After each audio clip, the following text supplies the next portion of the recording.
Écran noir 2017, au programme compétition de films, rencontre professionnelle, hommage, le premier marché du film d'Afrique centrale, colloque.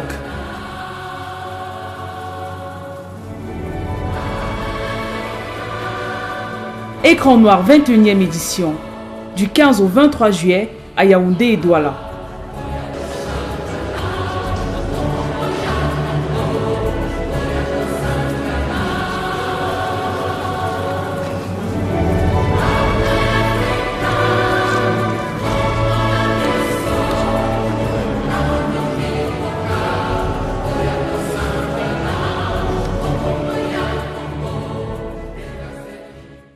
Monsieur le ministre,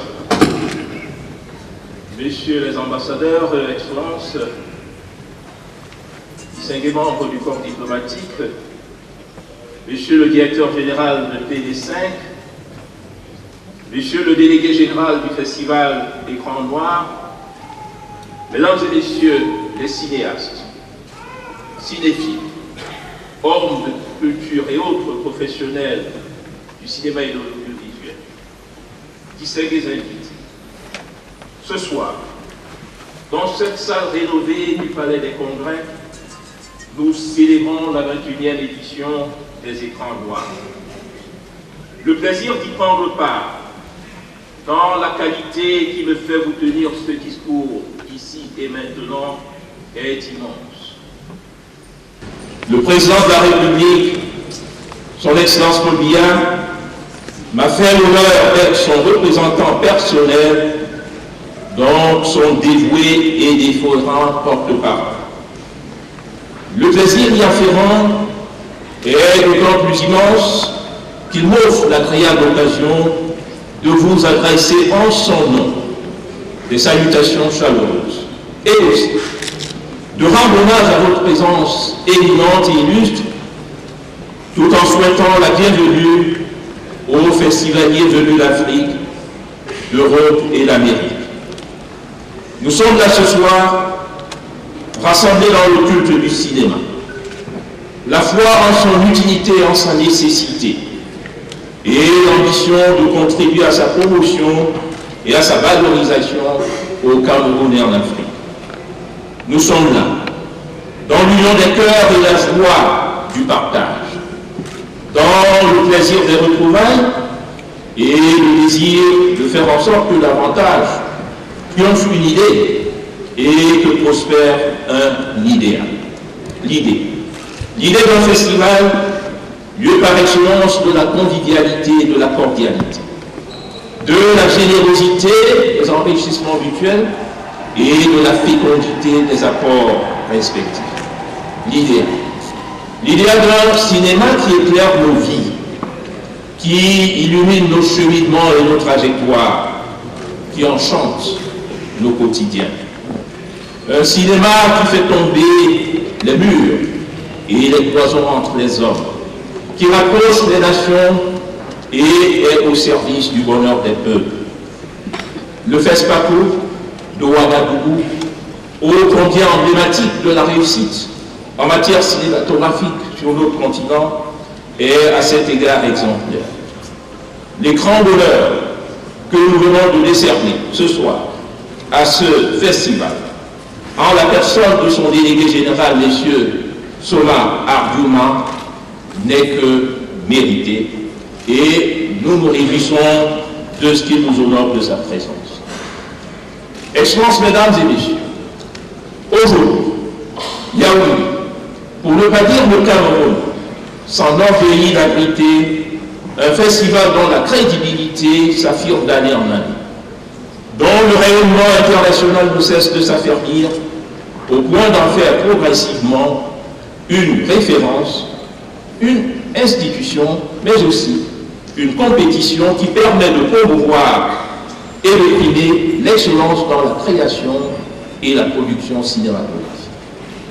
Et si le ministère des Arts et de la Culture soutient cet événement par des appuis multiformes, c'est parce qu'il est conscient de son rôle positif dans la mise en œuvre de la politique cinématographique de notre pays, de son apport à la renaissance et au développement du secteur cinématographique qui a tant besoin aujourd'hui d'un nouvel élan, d'une dynamique d'expansion. Il y a lieu d'en féliciter M. Lacek Pacobio.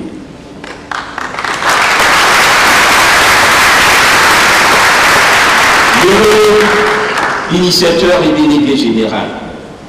Je sais quelle passion, quelle patience, quelle ferveur et quelle ardeur, mais aussi peut-être quel bonheur l'ont animé ces 20 dernières années. Nul n'ignore quel sacrifice et quelle ascèse il a dû consentir pour permettre aux écrans noirs de s'installer dans la durée, de s'accomplir dans la réalité et l'effectivité. La réalité de la présente édition renvoie à près de 90 films programmés. Nous avons une pensée particulière pour TV5 Afrique Monde, qui fête ses 25 ans d'existence et assume 20 ans de partenariat avec les écrans noirs. Nous savons créer à TV5 de la belle fenêtre qu'elle offre aux productions cinématographiques des acteurs et lecteurs en Seine-Cameroun. Je salue la présence éminente de son directeur général, Yves Bigot, et aussi de notre distingué compatriote, Denise Epoque. Si le président Paul Biya a accordé l'année dernière le statut d'utilité publique aux écrans noirs, c'est bien parce que, fort de ses convictions en matière de puissance de la culture et des vertus du dialogue interculturel, il connaît le rôle éminemment positif de l'industrie cinématographique dans l'économie des États. Le Cameroun, présenté à juste titre comme l'Afrique en miniature, à la faveur de sa géographie, de sa démographie et de son écologie, est aussi la terre prodigieuse du multiculturalisme. Un multiculturalisme incandescent, oui, qui brûle, dont la flamme réchauffe la coalescence de plus de 250 groupes ethniques qui, malgré leur prodigieuse diversité, entendent bâtir un vivre ensemble harmonieux. Un multiculturalisme qui sera d'ailleurs à l'honneur à l'occasion du premier festival des musiques et des danses patrimoniales que le ministère des Arts et de la Culture organise à Yaoundé du 2 au 6 août prochain. Le Cameroun, qui s'est donné comme cap l'émergence à l'horizon 2035, entend favoriser et valoriser les industries culturelles, y compris évidemment l'industrie cinématographique, gisements de ressources et de potentialités importantes pour le développement économique et social de notre pays. Et nous voulons exhorter les hommes d'affaires à y investir. Nous voulons inviter les jeunes à s'intéresser davantage au métier du cinéma et de l'audiovisuel, comme nous voulons plaider pour l'émergence d'un marché du cinéma dans la sous-région de l'Afrique centrale et au niveau de l'Afrique tout entière. Il y a lieu de se féliciter du thème de la présente édition des écrans noirs. Métier de l'image et contribution au progrès national. Et aussi, thème du colloque, la contribution du cinéma et de l'audiovisuel au développement économique et socio-culturel. En effet, la production cinématographique ne saurait être détachée du développement économique, social et culturel du milieu à partir duquel elle germe. Et elle doit refléter les aspirations des peuples et contribuer à leur formation idéologique et morale. Notre conviction, certainement partagée, est qu'il n'y a pas de développement économique sans la paix. Et la culture doit pouvoir contribuer à bâtir un monde de paix, à ériger dans l'esprit des hommes des défenses pour la paix, conformément aux prodigieux et magnifiques vœux de l'acte constitutif de l'UNESCO. L'humanité, nous le savons, est confrontée ces derniers temps à de graves périls. Ceux-ci prennent parfois le visage hideux du terrorisme, de l'obscurantisme violent, du racisme, de l'intolérance religieuse, des guerres toujours meurtrières et hélas, des dégradations parfois irréversibles sur l'environnement. Face face aux menaces les plus terribles auxquelles l'humanité est confrontée depuis son premier souffle dans la nuit des temps, l'un des défis majeurs qui s'offre à nous en ce XXIe siècle, c'est de surmonter le risque de naufrage, d'enlisement ou de cataclysme. Tous, autant que vous êtes cinéastes, créateurs du spectaculaire, inventeurs de l'image et du son, vous devez permettre aux hommes de mieux comprendre le monde, de mieux sublimer la beauté du monde, de mieux célébrer la sacralité et la dignité de l'homme. Le cinéma, mesdames et messieurs, je ne vous apprendrai rien, fait partie de notre temps, de notre monde. Chaque image, captée par vos caméras, offre un aperçu de la création et de la vie.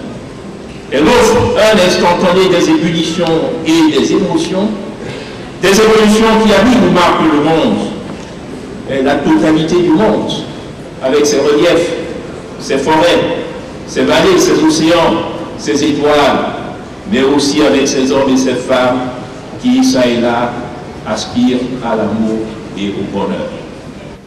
Chers amis cinéastes, vos caméras permettent ainsi de sonder les mystères de la vie, d'élucider les zones d'ombre de la nature dans un univers mondialisé où les valeurs, hélas, sont de plus en plus bouleversées, les repères inversés.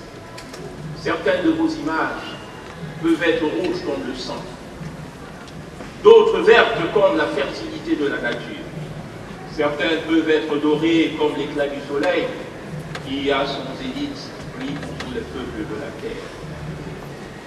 Mais toutes doivent éclairer la terre où nous vivons, cette terre qui, comme le disait Lord Byron, n'est qu'un écho des sphères. Pour terminer, mesdames et messieurs, vous me permettrez, en amplifiant cet écho des sphères, de vous faire partager cette vision de Novalis. Novalis, grand poète allemand du XVIIIe siècle, qui ici l'avait vécu. Après l'invention du cinéma, par les frères Lumière, me semble-t-il, aurait certainement été un grand scénariste, un grand cinéma. Je vous fais partager cette vision, qui peut servir de modèle à un magnifique scénario. Je cite, « Bientôt, les astres reviendront visiter la terre d'où ils se sont éloignés pendant un temps obscur. Le soleil redeviendra étoile parmi les étoiles. Toutes les races du monde, oui, toutes les races, se rassembleront à nous. Chaque jour verra de nouvelles retrouvailles, de nouveaux embrassements. Alors, les habitants du temps jadis reviendront vers la terre. En chaque tombe se réveillera la cendre éteinte. Partout, brûleront à nouveau les flammes de la vie. » Fin de citation. Au moment où je déclare ouverte la 21e édition du Festival Écran Noir, je forme le vœu que le cinéma, à l'honneur ce soir et pour une semaine encore, porte le rêve de nos espérances glorieuses à l'étendue généreuse et infinie. J'en ai fini.